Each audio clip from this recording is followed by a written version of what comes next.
The house was quiet except for the faint hum of the refrigerator and the tapping of fingers on a phone screen. She sat, curled on the couch, her eyes fixed on glowing updates from friends, scrolling endlessly as if the outside world lived inside that little device. Her child was on the carpet a few steps away, wobbling with curious determination. Tiny hands reached out to the air, knees trembling under the weight of a brand new attempt at balance. It happened suddenly, like a small miracle. One foot moved forward, then another, shaky but proud. The child's face lit up with a wide smile, the kind that bursts like sunlight after a long storm. The steps were uneven, clumsy, yet they carried all the triumph of a first flight. But the mother's eyes were still fixed on her phone. Notifications, messages, like small sparks of validation that, at that moment, felt louder than the quiet miracle unfolding in front of her. The child took 3 steps, then 4, before falling softly onto the carpet. A small laugh followed, a sound of pure joy. Still, no gaze met his own. He looked toward his mother, waiting for her cheer, her open arms, her embrace of his little victory. But she was lost in the screen.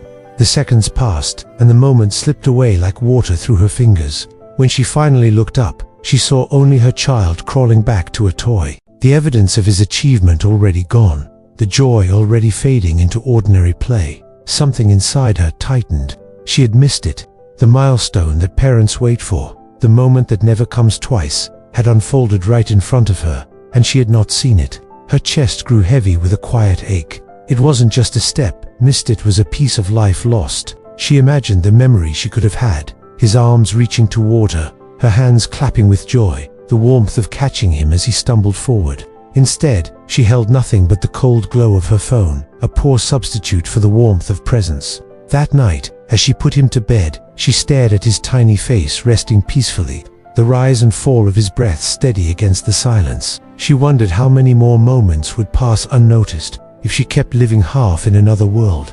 The thought settled deep in her heart, heavier than any notification could ever be. The next morning she carried the weight of her regret like a shadow that refused to lift. Every time she looked at her child, crawling with playful energy across the floor, she could not escape the truth. His first steps were behind him, and she would never have them again.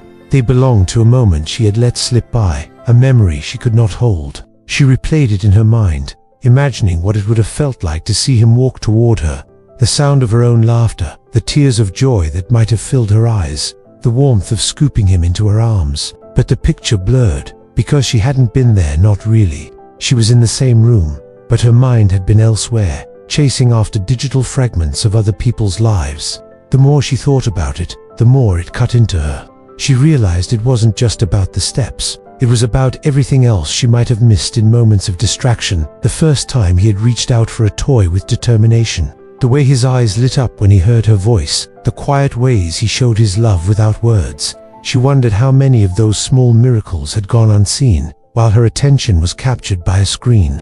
The regret grew heavier with each reflection. She remembered her own childhood, the way her mother's eyes had always followed her, how she had felt safe and seen in every stumble and every triumph. She thought about the stories her mother still told her, of how she had been there for her first laugh, her first fall, her first words. Those stories had become a treasure chest of memories that shaped her childhood. What stories would she one day tell her son if she kept missing the moments that mattered most? That thought pierced her the deepest. She realized she was not just missing his milestones, she was stealing from her own future self, the one who would look back and wish she had lived more fully in these fleeting days. Childhood, she knew, moved faster than anyone wanted to admit. One day he would no longer crawl, no longer reach out for her hand, no longer seek her eyes for comfort. And when that day came, she would want to know she had been present, truly present, for the days when he still did. Sitting alone after he had fallen asleep for his nap, she put the phone down on the table and stared at it. The device that had promised connection had taken her away from the very connection that mattered most. Tears gathered in her eyes as the truth sank in. She could not undo the moment she had lost, but she could choose not to lose the next one. From that day forward, she made a quiet promise to herself. The phone would no longer rule her moments. She began by placing it in a drawer during the hours she spent with her child. At first, the silence felt unfamiliar, almost uncomfortable. Her fingers twitched with the habit of reaching for it, craving the constant hum of updates. But slowly, the stillness began to feel like freedom. She started to notice the little things again.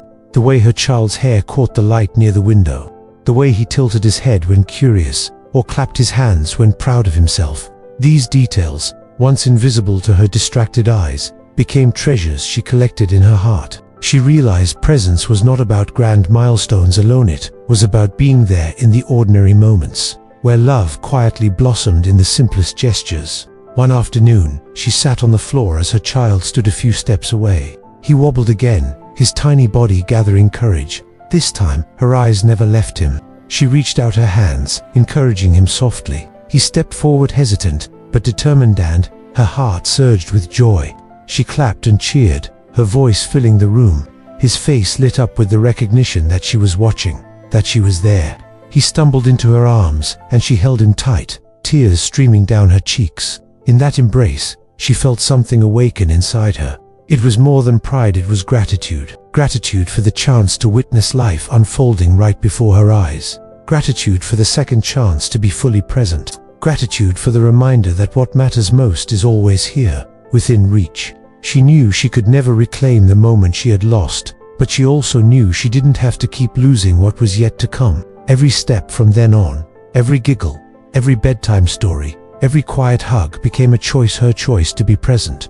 And with each choice, she felt lighter, freer, more connected to her child and to herself. That night, as she watched him drift into sleep, she whispered a vow in her heart. She would no longer trade memories for distractions, no longer let the glow of a screen dim the light of real life. The present moment was hers, and she would hold it with both hands. Because in the end, she realized, the present moment is not just all we are, it is all we truly need. Life does not wait for us to notice it. The steps of a child, the laughter of a loved one, even the quiet beauty of an ordinary day, these moments ask nothing from us except to be there. Too often, we live in yesterday's regrets or tomorrow's worries, forgetting that the present moment is the only place where love truly happens. Let this story be a reminder. Put down what distracts you, lift your eyes, and choose to live the now before it slips away. If this story touched your heart, take a moment to like, share, and leave your thoughts in the comments. And if you'd like more gentle stories like this, consider subscribing to the tales we share. Together, we can hold on to what matters most.